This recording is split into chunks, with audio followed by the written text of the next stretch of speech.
It's a beautiful day today, perfect for woodland photography in autumn. We're in the forest, but we will not photograph any woodland. Instead, we will do some dog action photography.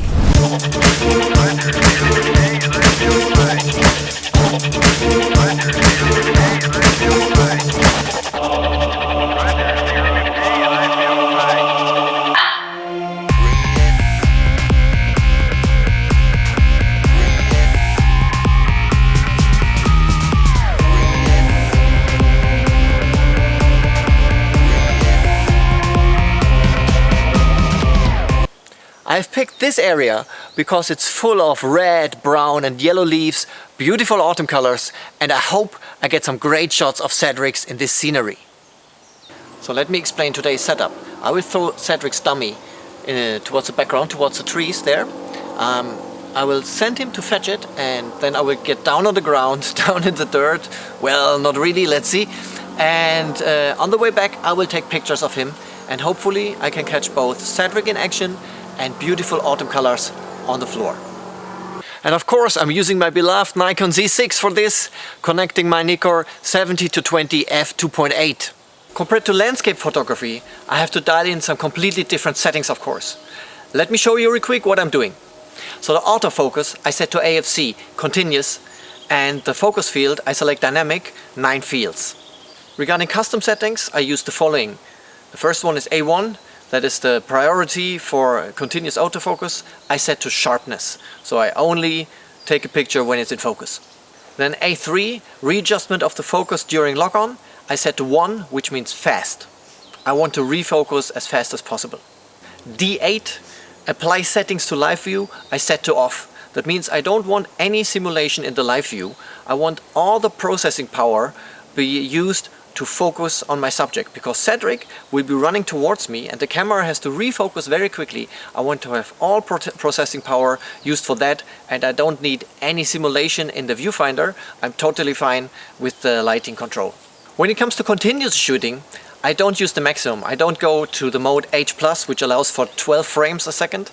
I go one level below, which is H, high, which is 5 pictures a second. The reason for that is, again, I want to have the camera focus quickly when Cedric is running towards me, and I want to have all processing power used for that, not for taking any additional image that I might not need.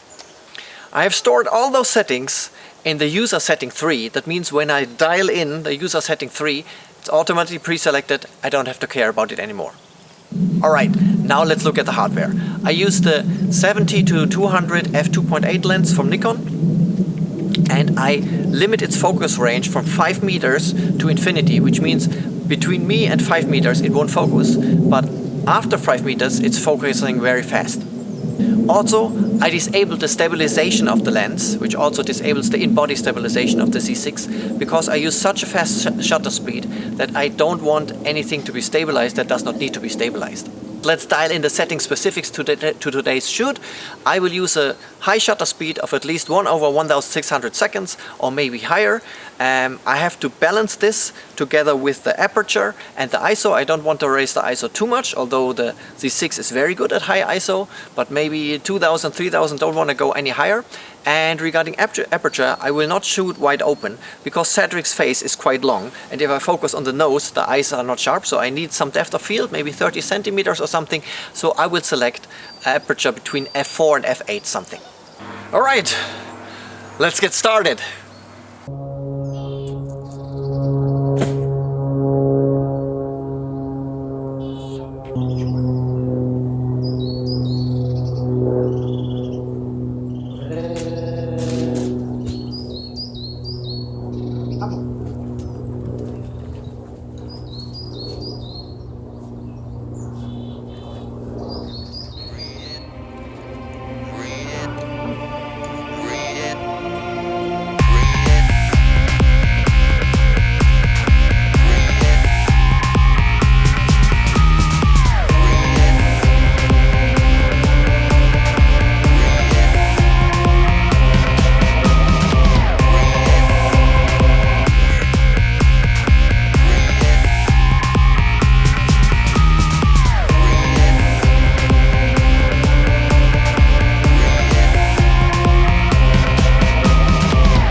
Okay, that wasn't exactly landscape photography. I hope you still liked the video. If so, give me a like. And if you have any questions regarding my settings, camera, gear or whatever, don't hesitate to leave a comment. I'm more than happy to answer the comments.